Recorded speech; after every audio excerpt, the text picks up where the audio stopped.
सिंह आप सभी का स्वागत करता हूं। साथियों, क्राइसिस मैनेजमेंट की यह मेरी दूसरी वीडियो आपके लिए जारी है, क्योंकि अब चुनाव का दौर चल रहा है और लोकसभा के चुनाव पूरे भारतवर्ष में हो रहे हैं। लोकसभा प्रत्याशी जगह-जगह पर अपनी सभाओं का आयोजन कर रहे हैं और जगह-जगह पर अपना प्रचार और प्रसार कर रहे हैं। साथियों, ऐसी स्थिति में चुनाव लड़ना और चुनाव जीतना बहुत मुश्किल हो जाता है जब सत्ता पक्ष के लोग पब्लिक के बीच में जाते हैं, तो उनसे अनेकों लोग उनके पक्ष में होते हैं, लेकिन कुछ लोग उनके विरोध में होते हैं। कुछ लोगों के काम वो कर देते हैं और लेकिन कुछ लोगों के जब काम नहीं होते हैं तो वे अपनी नाराज़गी ज़ाहिर करने का इंतज़ार कर रहे होते हैं कि जब वो सत्ता पक्ष के लोग वोट मांगने के लिए हमारे पास आएंगे, तब उनको हम उनकी गलतियों का एहसास कराएंगे। साथियों, ऐसी स्थिति में अनेकों प्रकार की दुर्घटनाएं हो जाती हैं, जिनका मैं विस्तार पूर्वक वर्णन इस वीडियो में कर रहा हूं। यह वीडियो अत्यंत ही लाभदायक और महत्वपूर्ण है। जो लोग इस वीडियो को सुनकर के अपने चुनाव की रणनीति तैयार करेंगे, वह आसानी से चुनाव लड़ पाएंगे। लेकिन जिन्होंने इस वीडियो को अनदेखा किया या इस वीडियो में बताई हुई बातों पर चलने की कोशिश नहीं की, तो उनको आर्थिक, सामाजिक और शारीरिक हानि हो सकती है। साथियों, मैं विषय विशेषज्ञ आपदा प्रबंधन हूं और चीफ वार्डन सिविल डिफेंस हूं। इसलिए सिविल डिफेंस की बात करते हुए जो आपदाएं हैं, उनको प्रबंधन की बात मैं आपके साथ कर रहा हूं। जब भी सत्ता पक्ष के लोग जो चुनाव लड़ रहे हैं वो मैदान में जाते हैं, तो जो उनका विरोध करने वाले लोग हैं, जो इतने 5 साल से आक्रोश लेकर के बैठे हुए हैं, वो उनकी जनसभाओं में व्यवधान पैदा करते हैं। या तो वह काले झंडे दिखाते हैं या उनका फूलों से स्वागत करने की बजाय जूते चप्पल माला में डाल कर के और वो स्वागत करने के लिए तैयार रहते हैं।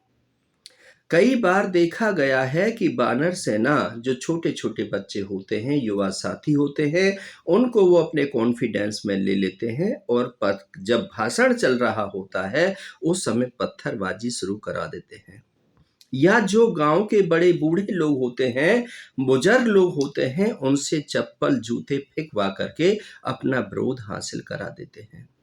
साथियों, उनके विरोध करने के तरीके ऐसे होते हैं जो असहनीय होते हैं, जिनको देख करके और सुन करके सभी को बुरा लगता है। वो विरोध करने का अच्छा तरीका नहीं है, लेकिन कर क्या सकते हैं।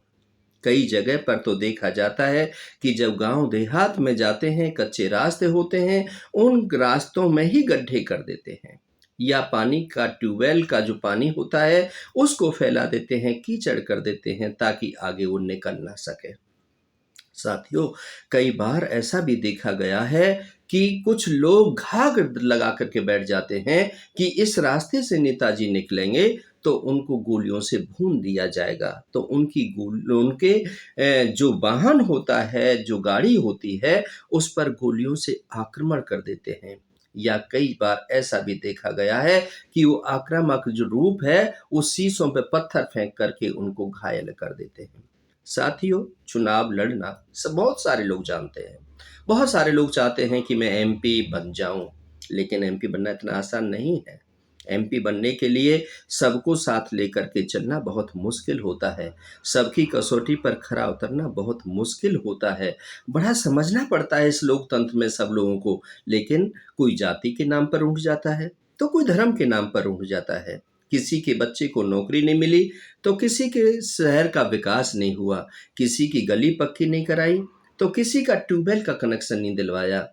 कहीं किसी के मर्डर में साथ नहीं दिया, तो किसी की डकैती नहीं करने पर उसके दूसरे पक्ष में बैठ गए। ये सारी बातें वो अपने मन में लेकर के बैठ जाते हैं। छोटी-छोटी बातों को अपने मन में ले लेते हैं और उसका फिर वो उग्र रूप धारण करते हैं। साथियों, इन सब बातों से बचना है तो अपनी सेफ्टी और सिक्योरिटी रखनी पड़ेगी। कई जो नेता हैं जो इन बातों से परिचित हैं, जो अनेकों बार इलेक्शन लड़ चुके हैं, जो इन बातों को बहुत अच्छे तरीके से जानते हैं, वह अपनी गाड़ी बुलेट प्रूफ रख लेते हैं और अपने अंगरक्षक, निजी अंगरक्षक रख लेते हैं, ताकि ऐसी जगह पर वो हाथों में हाथ डाल करके, घेरा बना करके अपने नेताजी को सुरक्षित रख सकें। लेकिन कई जो नेता होते हैं, जिनकी आर्थिक स्थिति ठीक नहीं होती है, जिन्होंने गलत काम नहीं किए होते हैं और जो इन चीज़ों से परे होते हैं, उनके पास छोटी गाड़ी होती है। और कई नेताओं का तो समाज में बहुत प्यार होता है, बहुत सम्मान होता है। जगह-जगह पर जाकर उनके ढोल नगाड़ों से स्वागत हो रहे होते हैं। बड़े-बूढ़े लोग फूल-माला लेकर के तैयार होते हैं और वो अपने नेता को अपना मसीहा समझते हैं। इसलिए उनको किसी भी प्रकार की धन की और मान की, सम्मान की कोई हानि नहीं होने देते हैं। लेकिन साथियों, सब नेता एक जैसे नहीं होते और सारी पब्लिक भी एक जैसी नहीं होती है। जो अन्य पार्टियों के लोग इलेक्शन लड़ रहे होते हैं, उनको इन बातों से कोई लेन-देन नहीं होता है। वो ऐसी घटनाएँ नहीं कराते हैं। वह सिर्फ़ जो कमियाँ जो 5 साल के दौरान में जो सत्ता पक्ष के नेताओं से गलतियां हो जाती हैं, उनको वो लिख लेते हैं और समय आने पर उनका वो बखान करते हैं। बेरोजगारी की बात करते हैं, महंगाई की बात करते हैं, विकास की बात करते हैं, जो भी कमी उनको नजर आती है उसकी बात करते हैं। और जहाँ सत्ता पक्ष के लोग होते हैं, वह भी अपना गुणगान करते हैं कि हमने ये विकास किया, हमने ये फ्लाईओवर बनवाया, हमने ये कॉलेज दिए, हमने ये यूनिवर्सिटी दी, हमने ये सड़कें बनाई, हमने ये किया।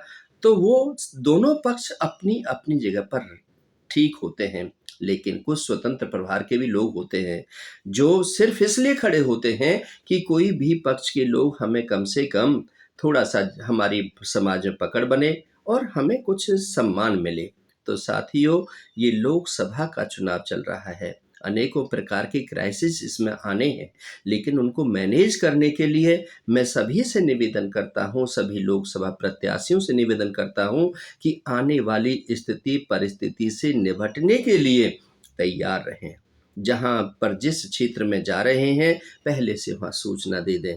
अपने लोगों से वहाँ की लिस्ट मँगा लें कि कौन-कौन से लोग हमसे विमुख इस क्षेत्र में चल रहे हैं, इस बूथ पर हमसे कितने लोग नाराज़ हैं, इस गाँव में हमसे कितने लोग नाराज़ हैं, इस कॉलोनी में हमसे कितने लोग नाराज़ हैं।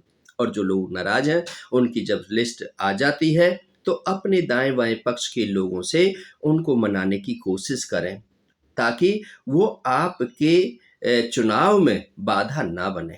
क्योंकि कई बार तो क्या है, सत्ता पक्ष के जो लोग होते हैं, पुलिस और प्रशासन का सहारा ले लेते हैं, क्योंकि बहुत सारे लोगों को उन्होंने नौकरी दी होती है, बहुत सारे लोगों के ट्रांसफ़र किए होते हैं, तो वो इस समय मदद भी करते हैं, आर्थिक भी मदद करते हैं, सामाजिक भी मदद करते हैं और उनका जो टूर प्रोग्राम होता है, उसमें भी मनाने की कोशिश करते हैं। कई जगह तो यहाँ तक देखा जाता है कि जो उनके समर्थक पुलिसकर्मी होते हैं, उनके घर पर चले जाते हैं, उनको नज़रबंद कर लेते हैं, उनको रैली के स्थान तक जाने भी नहीं देते हैं या उनको डरा-धमका देते हैं कि तुमने ऐसा किया तो तुम्हारे खिलाफ पर्चा दर्ज हो जाएगा और फिर यह जीत करके ही आएँगे और जीत गए तो फिर आपका क्या हाल होगा वो आप जानें। इस प्रकार से दबाव और प्रभाव बनाते हैं। साथियों, लोकसभा प्रत्याशी सिर्फ अकेला ही सब जगह नहीं जाता है। उसके भाई, उसके बेटे, उसकी पत्नी, उसकी बहन, उसके परिवार के जो लोग होते हैं, उनके भी अलग-अलग टूर प्रोग्राम होते हैं। क्योंकि बहुत बड़ा क्षेत्र होता है, 25-30 लाख की आबादी होती है और उन आबादी में पहुँचना 15-20 दिन के अंदर सब जगह जाना, सब जगह प्रोग्राम करना, सब जगह अपने विकास की कथा को गाना, कहना तो बहुत मुश्किल होता है। इसलिए सभी लोग समाज में प्रचार और प्रसार के लिए जाते हैं। लेकिन साथियों, वह सभी समाज के सामने रोज़ाना प्रत्यक्षदर्शी नहीं होते हैं। उनका चेहरा जब अलग-अलग आता है तो लोगों की मानसिकता को पहचान भी नहीं पाते, क्योंकि वो अधिकतर राजनीतिक भी नहीं होते हैं। या तो व्यापार कर रहे होते हैं, या कहीं सरकारी नौकरी कर रहे होते हैं, या कहीं शासन प्रशासन में अपनी भागीदारी कर रहे होते हैं। ऐसे लोग जब समाज में वोट मांगने के लिए जाते हैं, तो उनको भी अनेकों प्रकार की परेशानियों का सामना करना पड़ता है। साथियों, ये मैन मेड डिजास्टर है। ये क्राइसिस जो होते हैं आदमियों के द्वारा पैदा किए गए होते हैं और आदमियों के द्वारा ही इनका भुगतान किया जाता है। लेकिन कुछ क्राइसिस ऐसे होते हैं जो जैसे कि अचानक बवंडर का आ जाना, अचानक भूकंप का आ जाना, अचानक ओलावृष्टि हो जाना, अचानक भारी तूफान का आ जाना, इस प्रकार की घटना जो दुर्घटना होती हैं वो प्राकृतिक होती हैं। लेकिन उन ऐसे समय पर उन प्राकृतिक घटनाओं का कहीं पर भी किसी को बुरा नहीं लगता है। लेकिन यदि किसान की फसल सूख गई है, उसको मुआवज़ा नहीं मिला है या कहीं पर ओलावृष्टि हो गई थी, उनका पैसा अभी तक नहीं आया है या गन्ने का मूल्य अभी तक नहीं मिला है या उनके खेतों में जो सड़क निकलने वाली थी, उसको मोड़ दिया गया, अपने लोगों की तरफ कर दिया गया, इसलिए उनको उनके खेत की कीमत नहीं बढ़ी है या कोई फ्लाईओवर जा रहा था, उसका कहीं से निकास था, उस निकास को बदल दिया गया है। ये इस प्रकार की बातें कई बार किसानों को गाँव के जो ग्रामीण लोग होते हैं, उनको अखर जाती है कि ये अपनी बिरादरी के भला करने के लिए इन्होंने ऐसा किया है। हमारी ज़मीन को एक्वायर किया, लेकिन कम मूल्य पे कर लिया और आज ये बिल्डिंग बना कर के बड़े-बड़े मूल्य पर बेच रहे हैं। या कुछ लोग इस प्रकार से भी खिलाफत करने लग जाते हैं कि फिर कई नेता प्रॉपर्टी डीलर ही का काम करते हैं और जो अन्य डीलर होते हैं, उनको भी ये होता है कि मेरे पास पत्ती डालोगे तो तुम कहीं पर ये प्लॉट काट पाओगे, यदि नहीं डालोगे तो सरकारी शासन प्रशासन का बुलडोज़र वहाँ पहुँच जाएगा और जो बने हुए मकान हैं वो टूट जाएँगे। कई बार जो अवैध कॉलोनियाँ भी नेता पक्ष जो सत्ता पक्ष के लोग होते हैं जो काटते हैं, उनको अप्रूव करा देते हैं। लेकिन पहले से जो कटी हुई कॉलोनियाँ होती हैं, वो अप्रूव नहीं हो पाती हैं, इसलिए वो लोग भी उनसे विमुख हो जाते हैं। साथियों, विमुख होने की के जो कारण हैं, वो बहुत सारे हैं। किसी का दाखिला के लिए कोई पहुँचा, उसका दाखिला नहीं कराया। किसी के माँ-बाप कैंसर से पीड़ित थे, वो पहुँचे कि एम्स में दाखिला कराना है, लेकिन उसके लिए लेटर चाहिए, टेलीफ़ोन कर दीजिए, वो भी नहीं हुआ। कोई केंद्रीय विद्यालय में दाखिले के लिए पहुँचा, उसका भी नहीं हुआ। कोई किसी और काम के लिए अपने कोई लेटर लेने के लिए पहुँचा, तो उससे सीधे मुँह से बात नहीं की, क्योंकि ये सारी बातें ना मानवता की हैं। जब हम सेवा के लिए इस उसमें आते हैं, तो सेवा हमें करनी चाहिए, सेवा परमो धर्म है और जो सेवा करने वाला होता है, उसको पब्लिक अपने हाथों पर रखती है। वो बहुत सम्मान करती है, दिल से सम्मान करती है। विवाह-शादी में आना, मौत बुढ़ापे में आना, किसी के कार्यक्रम में ना जाना, किसी के कार्यक्रम में पहुँच जाना, किसी कार्यक्रम में ना पहुँचना, ये सारी बातें बड़ी समय और स्थिति के आधार पर लोग याद रखते हैं और इनका विरोध करते हैं। लेकिन साथियों, ये सब क्राइसिस मैनेजमेंट की जो बातें मैं कर रहा हूँ, यदि यह बातें आपकी समझ में आ गई हैं, तो आप आने वाली भविष्य में इन स्थिति परिस्थितियों से अपनी सुरक्षा कर पाओगे, अपने बच्चों की सुरक्षा कर पाओगे, अपने समाज की सुरक्षा कर पाओगे। यदि कोई आपसे नाराज़ है, तो उसके घर पर जा कर के उससे टेलीफ़ोन पर संपर्क करके उसे प्यार दें, उसे सम्मान दें, उसके मन के ग्रीवेंस को समझें, ताकि समाज में जब आप बड़ी सभा का संबोधन कर रहे हों, तब ऐसी विषमताएँ आपके सामने ना आएँ। साथियों, 5 उँगली बराबर तो नहीं होती हैं, क्योंकि सभी बुद्धि और विवेक रखते हैं, लेकिन कुछ सिर्फ़ चंद्रशेखर आज़ाद, सुभाष चंद्र बोस, शहीद भगत सिंह जैसे भी क्रांतिकारी लोग होते हैं, जो मन में किसी टीस को लेकर के बैठ जाते हैं और बदले की भावना से फिर वो अपनी मौत और ज़िंदगी से समझौता नहीं करते हैं। तो ऐसे भी लोग इस पृथ्वी पर, क्योंकि सभी को रहने का स्वतंत्रता का अधिकार है। कुछ लोग वोट के माध्यम से, वोट की डंका से आपको एहसास कराते हैं, लेकिन कुछ लोग अपने बाहुबल से, क्योंकि कुछ लोग ताकतवर होते हैं, वह यही कहते हैं कि कोई कल तक तो हमारे यहाँ पातन में बैठता था, आज सिराने हैं तो आज हमें पूछता नहीं है। ऐसा भी कुछ लोग अपनी मानसिकता में लेकर के बैठ जाते हैं। क्यों, बड़े-छोटे लोग होते हैं, सबने जीवन को देखा होता है, बड़प्पन को भी देखा होता है, तो लेकिन मैं सबसे निवेदन करता हूँ कि राजयोग जो होता है सबके भाग में नहीं होता, लेकिन जिनके भाग में राजयोग है, जो पढ़े-लिखे व्यक्ति हैं, जो सामाजिक व्यक्ति हैं, जो मर्यादा में रहते हैं, जो बहन-बेटी का सम्मान करते हैं, जो सुख-दुःख के साथी हैं, साथियों, उनको वोट अवश्य देनी चाहिए और चाहे किसी को भी दो, लेकिन वोट डालने ज़रूर जाना चाहिए। ऐसा ना हो कि हम उद्योगपति हैं, बड़े आदमी हैं, गर्मियों का समय है, तो हम एसी में रहने वाले हैं, हम वोट डालने नहीं जाते। हम किसको वोट डालें? यह भी अच्छा नहीं है, यह भी अच्छा नहीं है। यदि यह भी नहीं है, तो नोटा को ज़रूर दबाओ, ताकि आने वाली पीढ़ी को ये पता चले कि इतना नोटा क्यों दबा, इस क्षेत्र में क्यों दबा। ऐसे मतलब जब आप अपनी प्रतिक्रिया को ज़ाहिर करेंगे, वोट का अधिकार सबसे बड़ा अधिकार है और वोट को कभी दबाव प्रभाव में मत दो। वोट को कभी जाति धर्म में मत उलझाओ। वोट की खरीद फरोख्त मत करो। जो आपका मतदान है, मत दो एक अच्छे साथी को, एक अच्छे नेता को, अच्छे भाई को, अच्छी बहन को चुन करके समाज में लेकर के आओ, जो आपको समझ सके, जो आपके शहर का विकास कर सके, जो आपके सुख दुख का साथी हो सके। साथियों, इन सब बातों के साथ मैं आपका धन्यवाद करता हूँ कि आपने मुझे सुना और मुझे उम्मीद है कि मेरी बातों को जन-जन तक पहुँचाने के लिए आप मेरा साथ और सहयोग देंगे। इन सब बातों के साथ आपका बहुत-बहुत शुक्रिया, बहुत-बहुत आभार।